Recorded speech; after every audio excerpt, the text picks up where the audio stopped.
তুমি যদি আমার শুকর আদায় না করো আমার কিচ্ছু যায় আসবে না। আমি আল্লাহ রাব্বুল আলামিন আসমান জমিন সৃষ্টি করেছি, অসংখ্য ফেরেশতা রয়েছে তোমাদের মতো।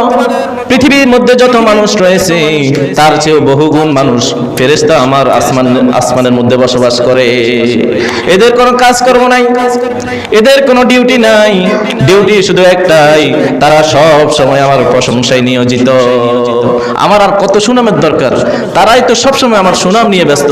তোমাদের মতো মানুষ যদি আমার প্রশংসা না করো আমার কিচ্ছু যায় আসবে না।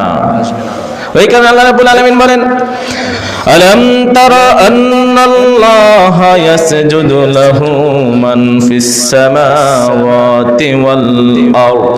ও নবী, আপনি কি দেখেন না আসমান জমিনের মধ্যে যাহা কিছু রয়েছে সকলেই আমি রবের প্রশংসায় নিয়োজিত।